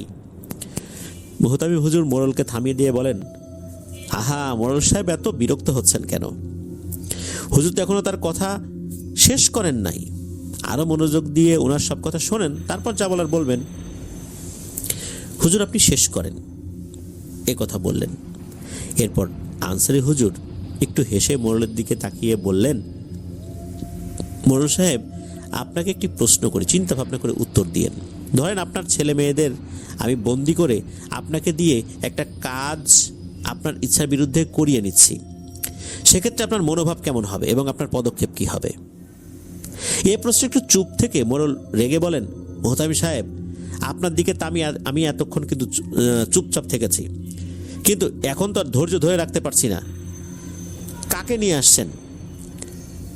এখনো কোনো কাজই করতে পারে নাই, সমস্যার কোনো সমাধান করতে পারেনি, উল্টো আমার সন্তানদেরকে নিয়ে রসিকতা করছে, আর আমাকেও এই রসিকতায় অংশগ্রহণ করতে বলেছে। আপনি কিছু বলেন, তা না হলে আমার পক্ষে এই হুজুরের সম্মান ধরে রাখা আর সম্ভব হবে না। মুহতামিম সাহেব কিছু বলতে যাচ্ছিলেন, কিন্তু আনসারী হুজুর হাত তুলে ইশারায় তাকে থামিয়ে দিয়ে বললেন, মোড়ল সাহেব আমি আপনাকে শুধু একটু কল্পনা করতে বলেছি, তাতেই আপনি রেগে কত কথা বলে ফেললেন। আপনি পয়সাওয়ালা মানুষ, আপনার মুখের উপর কেউ সহজে কথা বলে না, আপনার দোষ থাকলেও কেউ বলার সাহস করে না, তাই আপনি নিজের দোষ কখনো দেখতে পান না। আপনি প্রশ্ন করে উত্তর শুনতে অভ্যস্ত, কিন্তু আপনাকে প্রশ্ন করলে তার উত্তর দিতে অভ্যস্ত নন, যার কারণে আমার করা এই প্রশ্নের উত্তর আপনার কাছে এখন নেই। তবে উত্তর আপনি ঠিকই পাবেন, এবং তখন উত্তরটা আমাকে দিতে পারবেন না। এই প্রশ্নটি যে কারণে করেছি সেই কারণকে আপনার অর্থ সম্পদ, সম্মান, প্রতিপত্তি, ক্ষমতা সব কিছু সর্বোচ্চ ব্যবহার করেও আটকাতে পারবেন না। আপনাকে বিরক্ত করার জন্য অনেক দুঃখিত, আপনি এখন আসতে পারেন। আনসারী হুজুরের কথা শেষ হতেই মোড়ল উঠে দাঁড়িয়ে দরজার দিকে এগিয়ে যান। ঠিক তখনই আনসারী হুজুর পেছন থেকে তাকে ডেকে বলেন, ও ভালো কথা মোড়ল সাহেব, আপনার কাজের সেই লোকটিকে কি খুঁজে পেয়েছিলেন? এই প্রশ্নে মোড়ল ঘুরে দাঁড়িয়ে চোখ কটমট করে হুজুরের দিকে তাকিয়ে সংক্ষেপে না বলেই উনি দরজা খুলে বের হয়ে যান। মোড়লের এমন ব্যবহার ঘরে উপস্থিত বাকি দুইজন আসলে হতভম্ব হয়ে যান এই ব্যবহারের কারণে। মুহতামিম হুজুর বেশ দুঃখিত কণ্ঠে আনসারী হুজুরকে বলেন, হুজুর মোড়লের এই দুর্ব্যবহারে আমি আন্তরিকভাবে দুঃখিত, বুঝলাম না হঠাৎ করে উনি এমন ব্যবহার কেন করলেন। আনসারী হুজুর বলেন, মুহতামিম সাহেব আমরা সকলে মনের কথা বুঝতাম, তাহলে পৃথিবীতে কোনো মানুষ কখনো কোনো পাপ কর্ম করতে পারত না। আর ভালো মন্দ পাপ পুণ্য যদি নাই থাকে, তাহলে রোজ হাসরের দিন আল্লাহ তাআলা কার বিচার করবেন বলেন? যাক বাদ দিন, আমি খুব ক্লান্ত, এখন একটু বিশ্রাম নেব। আপনারাও যান, নিজেদের কাজকর্ম সেরে বিশ্রাম নিন, বাকি কথা পরে হবে। আজকের মতো এতটুকুতেই সীমাবদ্ধ থাক। মুহতামিম হুজুর ও মোজাম্মেল হুজুর মনের ভিতরে অনেক প্রশ্ন নিয়েই উঠে সালাম বিনিময় করে চলে যান। অন্যদিকে মোড়ল বের হয়ে রাগে গজগজ করতে করতে নিজের বাড়ির পথ ধরেন। চলমান অবস্থা ও গ্রামীণ পরিবেশ হিসেবে বেশ রাতই হয়ে গিয়েছিল তখন। হাঁটতে হাঁটতে মাদ্রাসা সীমানা পার হয়ে বেশ কিছুদূর এগিয়ে যাওয়ার পর মোড়ল পথের বাঁক ঘুরতেই রাস্তার পাশে ঝোপঝাড়ের আড়াল থেকে কেউ একজন তার উদ্দেশ্যে ব্যঙ্গাত্মক স্বরে বলে ওঠে, আমাকে আপনার আদেশ পালনের জন্য পাঠানো হয়েছে, বলুন কি আদেশ মহামান্য মোড়ল। মোড়লের কানে ব্যঙ্গটুকু বিষের মতো শোনায়। এমনিতেই সে বেশ রেগেছিল, তার উপরে কেউ একজন তাকে ব্যঙ্গ করছে শুনে মোড়ল আর নিজেকে সংবরণ করতে পারেনি। সে টর্চের আলো ফেলে মাটি থেকে একটি বেশ বড় ঢিল কুড়িয়ে নিয়ে ছুঁড়ে মারে অন্ধকার থেকে আসা সেই শব্দের দিকে লক্ষ্য করে। তারপর বিশ্রী ভাষায় গালিগালাজ করতে থাকে, কিন্তু ওপাশ থেকে কোনো প্রতিক্রিয়া দেখা যায় না। একটু পরে রাগ কিছুটা কমলে মোড়ল বলে, আদেশ নিতে এসেছিস তাই না? শোন, তোর উপরে এবার আমার আদেশ হলো, যেভাবেই হোক আজ সকালে গ্রামে আসা আনসারী হুজুরকে এবং তার চেলা মোজাম্মেল হুজুর দুজনকেই হত্যা করতে হবে, এবং সেটা আজ রাতেই। তার জন্য যা যা করা লাগবে কর। ওই আনসারি হুজুরের কথাবার্তার ধরন আমার মোটেও ভালো লাগেনি। ঝোপের আড়াল থেকে শুধু একটি কথাই শোনা গেল, যেমন তোর ইচ্ছা। যখনই এরকম শুনেছে ভয়ঙ্কর একটা কণ্ঠে যেমন তোর ইচ্ছা, এইটা শোনার সাথে সাথে মোড়লের অন্তরাত্মা কেঁপে ওঠে, থরথর করে তার শরীর কেঁপে ওঠে। শরীরের কম্পনের কারণে ভয়ে হাত থেকে তার টর্চ লাইটটাও পড়ে যায়। আর ঠিক তখনই ভয়ানক এক উপহাসের হাসি আস্তে আস্তে মিলিয়ে যায়। এরপর মোড়লের দুশ্চিন্তার ভীতি আরও বেড়ে যায়। সে চিন্তা করে, মনে করেছিলাম রসিকতা করেছে কেউ, কিন্তু এরকম ভয়ঙ্কর সুরে কে বলল যেমন তোর ইচ্ছা? আর এরকম ভয়ঙ্করভাবে উপহাসের হাসিটাই বা কে হাসলো? মোড়ল বুঝতে পারে বিষয়টা আসলে স্বাভাবিক না। আবার নিচ থেকে টর্চটা কুড়িয়ে হাতে নিয়ে ভীত মনেই বাড়িতে ফেরত যায়। পরদিন সকালবেলা মোড়ল বাড়িতে উঠোনে বসে গ্রামের একটি পারিবারিক ঝামেলার বিচার করছেন। এমন সময় মোহতামিম সাহেব ছুটতে ছুটতে মোড়লের বাড়ি আসেন। তাকে খুব হাঁপাতে দেখে মোড়ল বুঝতে পারে বেশ বড় ধরনের কোনো সমস্যা হয়েছে। না হলে এভাবে বৃদ্ধ বয়সে কেউ ছোটাছুটি করে না। তাকে বসতে দিয়ে একটু পানি পান করতে দেন। এরপর মোড়ল জিজ্ঞেস করেন, কি হয়েছে, আপনি এত দৌড়াদৌড়ি করে কেন আসলেন? মোহতামিম হুজুর প্রায় চিৎকার দিয়ে বলে ওঠেন, মোজাম্মেল হুজুরকে কারা যেন মারাত্মকভাবে পিটিয়েছে, ওনার অবস্থা খুব খারাপ, হসপিটালে নিয়ে যাওয়া হয়েছে। আনসারি হুজুর সাথে গিয়েছেন, উনি আমাকে আপনার কাছে খবরটি দিতে বলেন, তাই ছুটে আসলাম। মোহতামিমের এই কথা শুনে মনে মনে আনন্দে উৎফুল্ল হলেও চোখে মুখে বেশ দুঃখিত দুঃখিত একটি ভাব বজায় রেখে বলেন, মোহতামিম সাহেব, আমাদের এলাকার সমস্যার সমাধান করতে এসে এভাবে প্রতিদিন লোকজন আহত হচ্ছেন, খুন হচ্ছেন, এসব আর আমার মোটেও ভালো লাগছে না। মনে হচ্ছে আমাদের উপকারের জন্য এসে এইভাবে নির্যাতিত হয়ে তারা আমাদের পাপের বোঝা আরও ভারী করছেন। এই ওজন আর নিতে পারছি না। সমস্যার সমাধান হোক বা না হোক, বাইরের কোনো মানুষ এসে নির্যাতনের শিকার হবে, নির্যাতিত নিপীড়িত হবে, সেটা আর চাই না। আপনি সদরে যান, মোজাম্মেল হুজুরকে দেখে আসুন, আর আনসারি হুজুরকে সালাম দিয়ে বলবেন এই বিষয় নিয়ে উনি যেন আর কষ্ট না করেন। দোয়া করতে বলবেন আমাদের জন্য, যাতে আল্লাহ তাআলা এই বিপদ থেকে রক্ষা করার জন্য অন্য কোনো ব্যবস্থা করে দেন। আল্লাহ আমাদেরকে যেন রক্ষা করেন। একটু দাঁড়ান, এই বলে মোড়ল ঘরের ভিতরে চলে যান। একটু পরে বেরিয়ে এসে মোহতামিম হুজুরের হাতে বেশ কিছু টাকা ধরিয়ে দিয়ে বলেন, টাকাটা আনসারি হুজুরের হাত দিয়ে বলবেন, মোজাম্মেল হুজুরের চিকিৎসার জন্য আমার পক্ষ থেকে সামান্য কিছু সাহায্য করলাম। আর আনসারি হুজুরও বয়স্ক মানুষ, তাকে বলবেন হাসপাতালে কাজ সেরে তিনি যেন নিজ এলাকায় ফেরত যান। এটা কোনো নির্দেশনা না, অনুরোধ। মোহতামিম হুজুর মোড়লের সাথে কথা শেষ করে হসপিটালের উদ্দেশ্যে রওনা হয়ে যান। তিনি বেরিয়ে যেতেই মোড়ল একই সাথে আনন্দিত ও স্বস্তি বোধ করেন। সেদিন রাতের কথা। গ্রামবাসীরা সকলে পরিস্থিতির কারণে মনে একরাশ ভয় নিয়ে সন্ধ্যার পরপরই যার যার নিজ নিজ বাসস্থানে আশ্রয় গ্রহণ করেন। সকলের মনে ভয় একটাই, এই বুঝি আমার পালা। তার উপরে মোজাম্মেল হুজুরের উপর আক্রমণের ঘটনা গ্রামে ছড়িয়ে পড়ায় লোকজন আরও ভীত ও সন্ত্রস্ত হয়ে পড়ে। তাই কেউ সাহস করে কিছু করার কথা চিন্তাও করে না। এমন এক ভয়াবহ পরিস্থিতি সৃষ্টি হয় যা সকলের চোখে ঘটনার প্রেক্ষাপটে স্বাভাবিক মনে হলেও একজন কিন্তু সজ্ঞানে জানত এসব পরিস্থিতি তার ব্যক্তিগত স্বার্থ চরিতার্থ করার জন্য সৃষ্টি করা হয়েছে। তিনি আর কেউ নন, গ্রামবাসীর সকল বিপদ আপদে পাশে থাকা, সাহায্য করা সেই দয়ালু মানুষটি যাকে সকলের শ্রদ্ধায় মোড়ল সাহেব বলে ডাকেন। রাত একটু গভীর হলে যখন নিশ্চিত হন যে সকলে ঘুমিয়ে পড়েছে, তখন মোড়ল বাড়ি থেকে বের হয়ে হেঁটে এগিয়ে যেতে থাকেন মন্দিরের দিকে। কিছুটা এগিয়ে যাওয়ার পর তার বাড়ির রাস্তা থেকে বাজারের রাস্তার উপর উঠে চাঁদের আলোয় দেখতে পান কেউ একজন পথের পাশে থাকা এক কাঁঠাল গাছের গায়ে হেলান দিয়ে দাঁড়িয়ে আছে। তাকে দেখতে পেয়ে মোড়ল হাসি মুখে তাকে বাহবা দিয়ে বলেন, সাব্বাস, আমি তো ভাবছিলাম তুই আবার ওই আনসারি হুজুরের ভয়ে কোথাও পালাইছিস। কথাটা শুনে সেই লোক বলে, মোড়ল কাকা, তুমি কি আমারে এত ভীতু মনে করো যে সামান্য এক মোল্লার ভয়ে পালাই যাব? ওকে তো ওর বয়সের দিকে তাকাইয়া ছাইরা দিছি।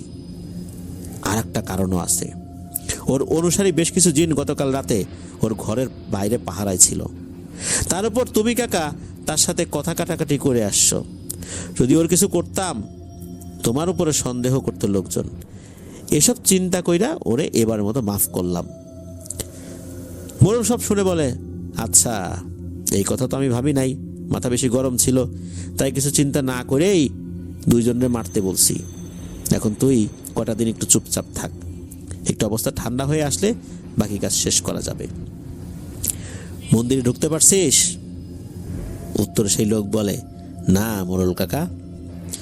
এই জিনিসটাই আমি বুঝতেছি না, ওই পোতা ডালের কাছে 10 গজের মধ্যে গেলেই আমার পায়ের নিচ থেকে মাথা পর্যন্ত কাঁপন ধরে ওঠে সাথে সাথে। মনে হয় আর এক পা সামনে গেলেই আমার মরণ নিশ্চিত।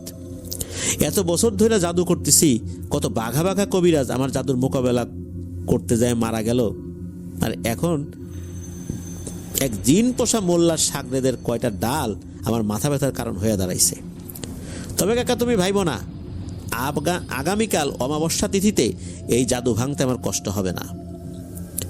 মোড়ল এই কথা শুনে বলে, যেভাবে দরকার হয় সেভাবে করে তাড়াতাড়ি আবার মন্দিরের ক্ষমতা নিজের হাতে নিয়ে নেয়। দ্রুত নিজের হাতে এই ক্ষমতা নিয়ে আসতে হবে, আর না হয় পরে কিন্তু ভোগা লাগবে। লোকটি উত্তরে বলে, ঠিক আছে। এই বলে নিজের ভাবনায় ডুবে গেল। মোড়ল নিজের পকেট থেকে বেশ কিছু টাকা বের করে লোকটির হাতে দিয়ে বলে, এগুলো রাখ, লাগলে খরচ করিস। অন্য মনস্কভাবে টাকাটা হাতে নিয়ে আর কোনো কথা না বলে লোকটি রাতের অন্ধকার পথে হাঁটতে হাঁটতে হারিয়ে যায়। মোড়ল আস্তে আস্তে বাড়ির দিকে এগিয়ে যেতে যেতে ভাবে, আর কয়েকটা দিন বুদ্ধি খাটিয়ে চলতে পারলেই তার আর কোনো চিন্তাই থাকবে না। 3 পুরুষ বসে বসে খেতে পারবে, সেই ব্যবস্থাই কিন্তু সে করেছে। পরের দিন অমাবস্যা তিথি। সকাল থেকে বিকেল পর্যন্ত খুবই মানসিক চাপের মধ্যে দিয়ে যেতে হয় মোড়লকে। কি হবে সন্ধ্যায়? তান্ত্রিক লোকটি মন্দির পুনরুদ্ধার করতে পারবে কিনা, কোনো ঝামেলা হলে পরবর্তী পদক্ষেপ কি হবে, এসব ভাবতে ভাবতেই তার সারাটা দিন চলে যায়। তখনকার গ্রামের মানুষ চাঁদের হিসাব খুব ভালোই রাখতেন, তাই অমাবস্যার রাতের কথা মাথায় রেখে সকলে দ্রুত কাজ শেষ করে যে যার বাড়িতে ফেরত যান। সন্ধ্যার পর মোড়ল বাড়ির উঠোনে পাটিতে বসে কিছু ভাবছিলেন, এমন সময় বাড়ির সীমানার বাইরে দাঁড়িয়ে রাতের সেই লোকটি, মোড়ল কাকা বাইরে আসো বলে ডাক দেয়।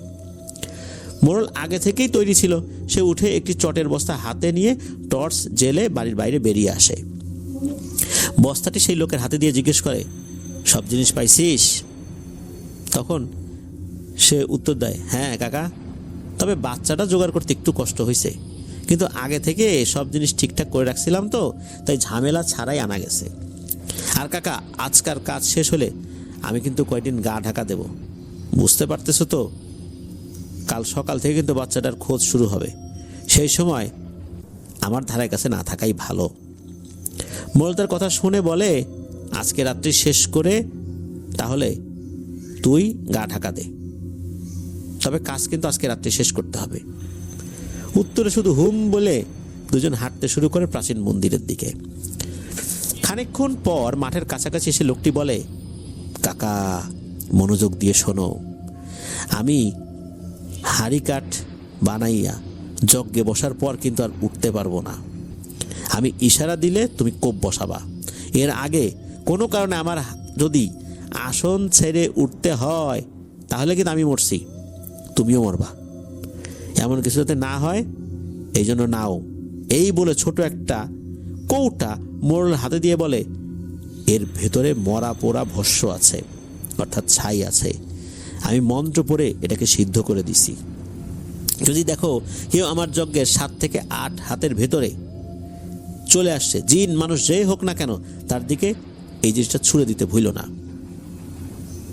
নির্দেশনা দেওয়া শেষ করে তান্ত্রিক লোকটি স্কুলের দিকে হেঁটে এগিয়ে যায়, আর একটু পরেই ফেরত আসে 3 বা 4 বছর বয়সে একটি শিশু কন্যাকে সাথে নিয়ে। বাচ্চাটি তখন ঘুমে।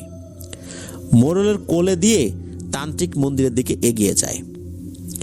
যতটুকু পর্যন্ত তার পক্ষে যাওয়া যায় সে গেল, তারপর শেষ কদম ফেলে তার চারপাশে 8 থেকে 10 ফুটের ব্যাসের একটি বৃত্ত তৈরি করে তার মাঝে যজ্ঞযন্ত্র অঙ্কন করে মাঝে হাড়িকাঠ বসিয়ে দেয়।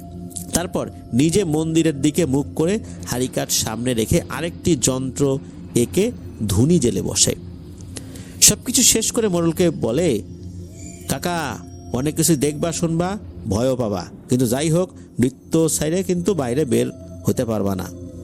একবার যদি তোমারে বৃত্তের বাইরে পায় তখন কিন্তু আমিও আর বাঁচাইতে পারবো না, বুঝছো কাকা? মোড়ল তখন উপরে নিচে মাথা নেড়ে সম্মতি জানায়। তান্ত্রিক তাকে নিয়ে বৃত্তের ভিতরে প্রবেশ করে। তারপর যজ্ঞের আগুন জ্বেলে শুরু হয় মন্ত্রের উচ্চারণ। নিস্তব্ধ সেই অমাবস্যার রাতে মনে হচ্ছিল মন্ত্রের শব্দগুলো যেন পৃথিবীর অতল কোনো এক গহ্বরের মধ্যে থেকে উঠে আসছে।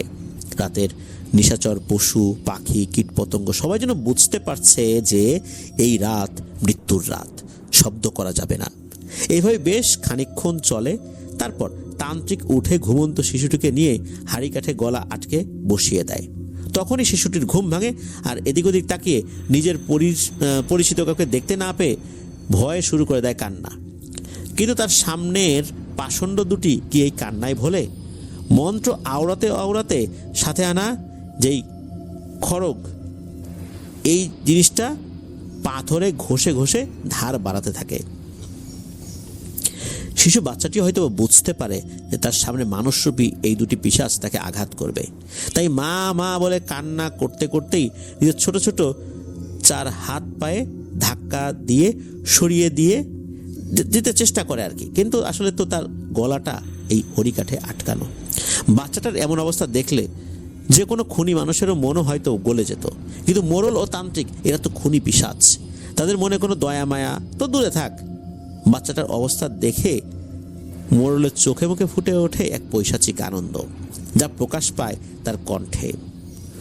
মোড়ল নিজের স্থান থেকে সরে বাচ্চাটার পাশে হাঁটু মুড়ে বসে বাচ্চাটার মাথায় হাত বুলিয়ে দিয়ে বলে ওঠে, আর একটু কষ্ট কর বেটি, তারপর তোর কষ্টও শেষ হবে, আমার চাওয়া পাওয়াও পূরণ হবে।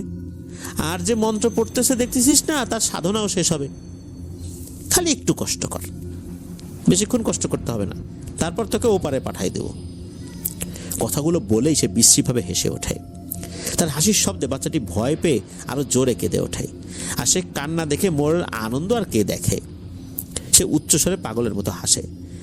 এমন সময় তান্ত্রিক বলে ওঠে, কাকা, এই খড়গ ডান হাতে নিয়ে হরিকাঠের সামনে দাঁড়াও, আমি যজ্ঞ শুরু করব। আমার দিকে খেয়াল রাখো, আমি ইশারা দিলেই এক কোপে মাথা ফালাইয়া দিবা। মোড়ল হাতে তুলে নেয় সেই খড়গ, তারপর গিয়ে দাঁড়ায় এই হাড়িকাঠের সামনে। এদিকে ঝোলা থেকে একটি অদ্ভুত মূর্তি বের করে ধুনির সামনের যেই আগুন, এই ধুনির আগুনের সামনে রেখে মন্ত্র পাঠ করতে শুরু করে সেই তান্ত্রিক। মন্ত্র পড়তে পড়তে সে আবার ঝোলায় হাত দিয়ে বের করে মানুষের শরীরের একটি হাড়। সেটা মূর্তির নিচের দিকে ছুঁয়ে নিয়ে আবার মন্ত্র পাঠ করতে শুরু করে। ধীরে ধীরে বাড়তে থাকে তার উচ্চারণের গতি ও শব্দ। একটা সময়ে মন্ত্র পাঠ করছে সেটা না বলে মন্ত্র চিৎকার করে বলছে, এমন একটা অবস্থা। এই চিৎকারে মাঝে উঠে দাঁড়িয়ে তান্ত্রিক মাথা নিচু করে মূর্তির দিকে তাকিয়ে চারপাশে ঘুরে ঘুরে শুরু করে এক অদ্ভুত নৃত্য। একটু পরপর হুট করে মন্ত্র পড়া শেষ করে ধুনির আগুনে কিছু একটা দেয়, আবার শুরু করে। এভাবে বেশ কয়েকবার মূর্তির চারপাশে ঘুরে তান্ত্রিক মন্ত্রের স্বর বদল করে নিজের আসনে বসে। আর ঠিক তখন মোড়ল ধুনির আগুনের আলোতে দেখতে পায় তান্ত্রিকের পেছনে বৃত্তের বাইরে পুরনো ছেঁড়া কালো কাপড়ে সমগ্র শরীর ঢেকে 40 থেকে 50টি খুব লম্বা চওড়া অবয়ব এসে দাঁড়িয়েছে। মোড়ল বেশ ভয় পেয়ে যায়। তান্ত্রিক মন্ত্র পড়তে পড়তে ইশারায় মোড়লকে বুঝিয়ে দেয় যে ওরা কাছে চলে এসেছে। তারপর এই খড়গ একটু উঁচু করে ধরার ইশারা দেয়, একই সাথে মন্ত্র উচ্চারণের গতিও বেড়ে যায়। এমন সময় হঠাৎ সশব্দে খুলে যায় মন্দিরের দরজা। সেই শব্দে মোড়ল চমকে উঠে মাথা ঘুরিয়ে তাকায় সেদিকে। আর ঠিক তার 1 সেকেন্ডে, মানে ওইদিকে যখন তাকিয়েছে তার ঠিক 1 সেকেন্ড পরেই তান্ত্রিক ইশারা দেয় এই খড়গ চালানোর। কিন্তু আল্লাহ যদি কাউকে বাঁচান, কেউ কি কাউকে মারতে পারে? ওই 1 সেকেন্ডের অমনোযোগী হয়ে মোড়ল তান্ত্রিকের ওই খড়গ চালানোর ইশারাটা আসলে দেখতে পায় না। তান্ত্রিকের মন্ত্র পাঠ ও শেষ যেই মন্ত্রের যেই অংশটা, এটাও কিন্তু একদম শেষ পর্যায়ে শেষও হয়ে গেছে। মন্ত্র উচ্চারণের শব্দ বন্ধ হতেই আবার মোড়ল তান্ত্রিকের দিকে ফিরে তাকায়, দেখে তান্ত্রিক 2 হাতে চুল খামছে, মাথা নিচু করে বসে আছে চুপচাপ। মোড়ল তখনই টের পায় ঠান্ডা কিছু একটা তার পায়ের উপরে চলাচল করছে। সে মাথা একটু উঁচু করে তাকাতে দেখতে পায় কোথা থেকে যেন 10 থেকে 12 ফুট দৈর্ঘ্যের একটি কালো কুচকুচে সাপ তার ডান পা পেঁচিয়ে উপরের দিকে উঠছে। মোড়ল পায়ের দিকে তাকিয়ে ভয়ে চিৎকার দিয়ে সাপটিকে পা থেকে ছাড়ানোর উদ্দেশ্যে কয়েকটি লাফ দেয়। তার চিৎকার শুনে তান্ত্রিক মাথা তুলে মোড়লকে লাফ দিতে দেখে সতর্ক করতে যাবে, এমন সময় মাটি ফুঁড়ে বেরিয়ে আসে শক্তিশালী একটা পেশি, ঘাড়ের নিচ পর্যন্ত চুল, ভয়ঙ্কর প্রতিশোধ পরায়ণ নীল 2 চোখ সম্বলিত এক সুবিশাল শক্তিশালী অবয়ব।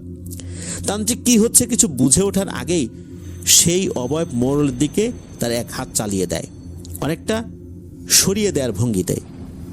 সেই আঘাত এতই শক্তিশালী ছিল যে মোড়ল প্রায় শূন্যে উঠে পড়ে যায় মন্দিরের দরজার খুব কাছাকাছি এবং সেখানে অচেতন অবস্থায় পড়ে থাকে। দৃষ্টি সেদিকে যেতেই তান্ত্রিকের চোখ পড়ে মন্দিরের ভেতর থেকে জুব্বা পাগড়ি পরিহিত 2জন মানুষ বেরিয়ে আসছে। তাদের দুজনকে দেখে তান্ত্রিক বুঝতে পারে এত কষ্ট করে গুছিয়ে আনা সব কাজ এরাই পণ্ড করেছে। প্রবল আক্রোশে তান্ত্রিক কিছু একটা বিড়বিড় করে উচ্চারণ করে তাদের দুইজনের দিকে হাতের যেই হাড়টা রয়েছে, মানুষের হাড়, এটা হাড় দিয়ে কিছু একটা নির্দেশ করতেই তান্ত্রিকের পেছনে কালো অবয়বগুলো তাদের দিকে পায়ে পায়ে এগিয়ে যেতে থাকে, ঠিক যেভাবে আর্মি বা শৃঙ্খলা বাহিনীরা কুচকাচ করতে করতে এগিয়ে যায় ওইভাবে। হুজুরদের 20 থেকে 30 হাতের ভেতরে আসতেই অবয়বগুলো দেখতে পায় হুজুরদের সামনে এসে দাঁড়িয়েছে সেই শক্তিশালী জিন, যার হাতের ঝাপটায় মোড়লের মরমর অবস্থা। তাকে দেখেই সামনের দিকে এগিয়ে আসা কালো অবয়বগুলো থমকে দাঁড়িয়ে যায়।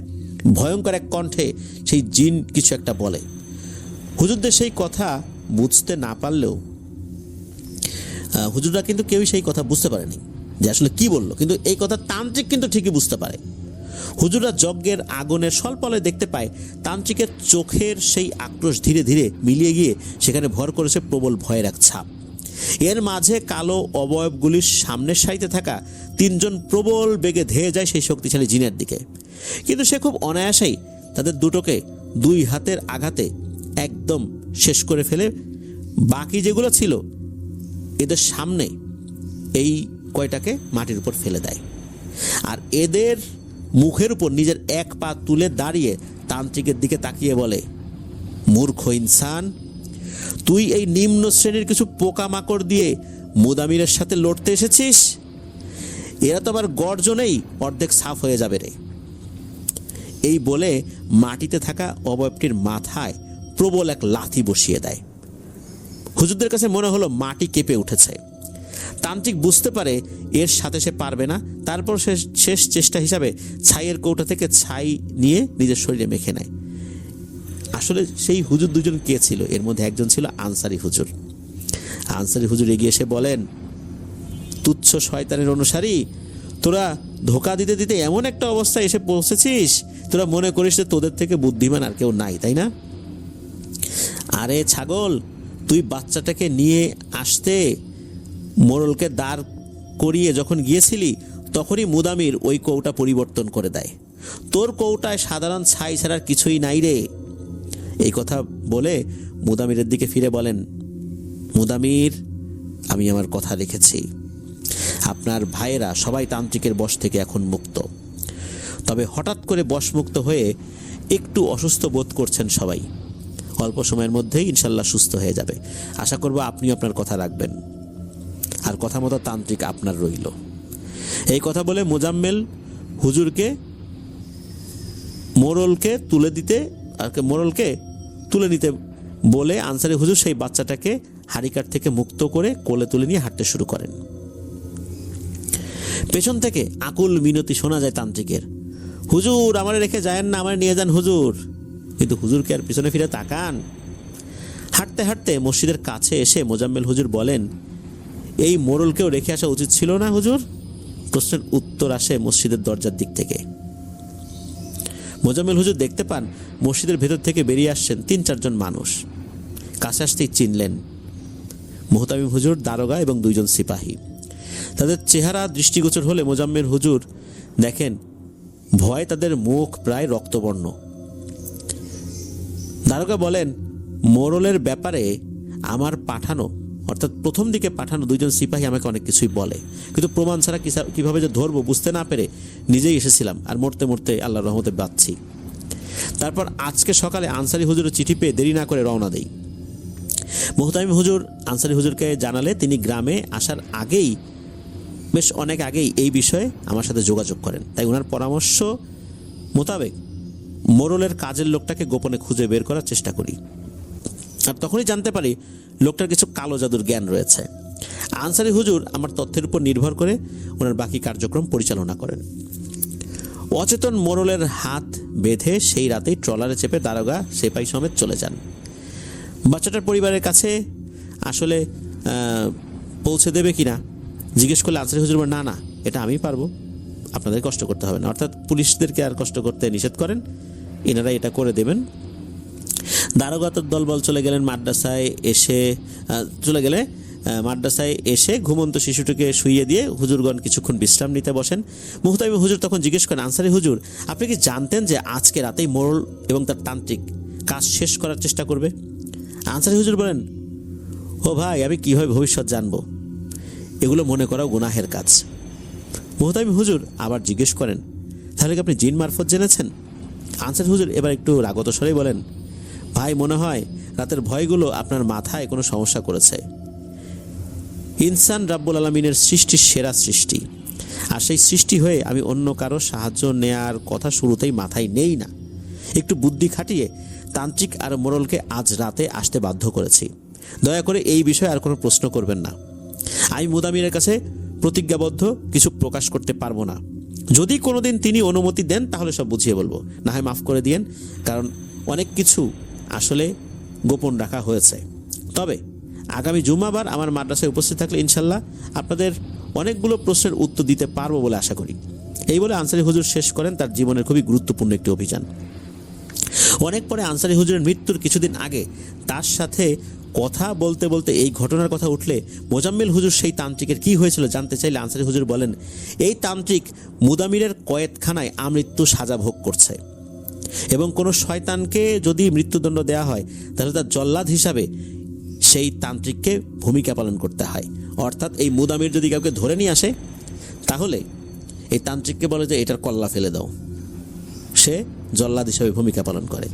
শুধুমাত্র তাকে এটাই বোঝাতে যে সৃষ্টির সেরা মাখলুকাত হয়েও সে মহান আল্লাহ সুবহানাহু ওয়া তাআলার সকল নিয়ামত অস্বীকার করে শয়তানকে নিজের প্রভু হিসাবে স্থান দিয়েছে।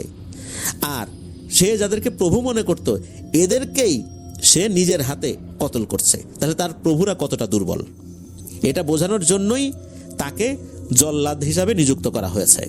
এটাই তার শাস্তি। পরবর্তী জুম্মাবার মুহতামিম হুজুর কোন একটা কারণে যেতে পারেননি, তবে মোজাম্মেল হুজুর ছিলেন এবং তার ভাষ্যমতে এরপরে অনেক কাজ তিনি করেছেন, কিন্তু মুদামিরের কাজের জন্য সেই জুম্মার দিন রাতে যে পারিশ্রমিক পেয়েছিলেন তার সারা জীবনের অর্জিত পারিশ্রমিকের কাছে একদমই তুচ্ছ আর কি।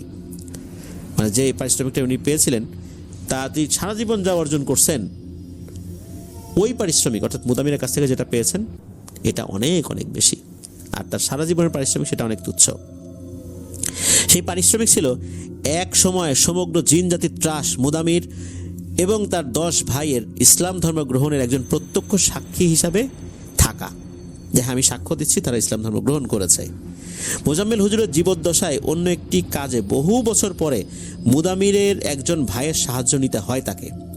তখন হুজুর জানতে পারেন মুদামির তখনও ত্রাসের রাজত্ব কায়েম করে যাচ্ছে, তবে জিন বা ইনসানদের বিপক্ষে নয়, বরং একজন সাচ্চা মুসলিম হিসাবে শয়তানদের বিরুদ্ধে প্রত্যক্ষভাবে তার ধ্বংসলীলা চালাচ্ছে এবং আমৃত্যু চলবে তার এই ধ্বংসলীলা শয়তানদের বিরুদ্ধে। এই প্রতিজ্ঞায় সে অটল এবং অনড়, কারণ সে যেই কৌশল, যে বুদ্ধিমত্তা এবং যুদ্ধ করার জ্ঞান অর্জন করেছে সেটা তো কাজে লাগাতে হবে, আর সে কাজে লাগাচ্ছে অশুভ শক্তির বিপরীতে। একসময় যে অশুভ শক্তির চর্চা করত সেই অশুভ শক্তির বিনাশকারক হিসাবে এক পাহাড়ের মতো হয়ে দাঁড়িয়ে গিয়েছে, অটল এক পাহাড়ের মতো, কারণ তার নাম মুদামির, তার নাম ধ্বংস।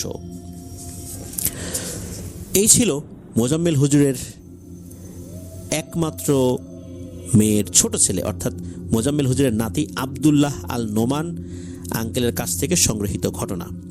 তিনি চট্টগ্রামে একটি প্রতিষ্ঠিত C&F কোম্পানির প্রতিষ্ঠাতা ও ম্যানেজিং ডিরেক্টর হিসেবে কর্মরত। খুবই ব্যস্ত মানুষ, তা সত্ত্বেও সময় পেলে অনেক অল্প বয়সী লোকদের সাথেও কিন্তু গল্প করতে ভালোবাসেন। প্রিয় লিসেনার্স, এই ঘটনার বেশ কিছু বিষয় উনি ভুলে গেছেন, এটা উনি জানিয়েছেন, সব বিষয় ওনার মনে নাই। তবে এতটুকু বোঝা যায় যে এই যে মন্দিরের যেই ব্যাপারটা, এই ব্যাপারটা মূলত ওই তান্ত্রিকের মাধ্যমে এই মুদামিরের কোনো একজন ভাইকে বন্দি করেছিল, এক বা একাধিক ভাইকে বন্দি করেছিল বলে অনুমান করা হয়, বা এরকমই হয়েছিল। আর মুদামিরকে গোলাম বানানোর জন্য তান্ত্রিক কিছু কাজ করে যাচ্ছিল, আর এই কাজের জন্য বেশ কিছু শয়তানের অনুসারী জিনদেরকেও সে সাহায্য হিসাবে নিয়েছিল। আর এইভাবেই ওই গ্রামে এক ত্রাসের রাজত্ব কায়েম করে একের পর এক বলি হিসাবে নিয়ে যাচ্ছিল মানুষদেরকে। এটাই ছিল ঘটনা। মুদামিরের পরবর্তী আর কোনো ঘটনা পাবো কিনা জানি না। মুদামির সম্পর্কে আসলে আমাদের অজানাই ছিল।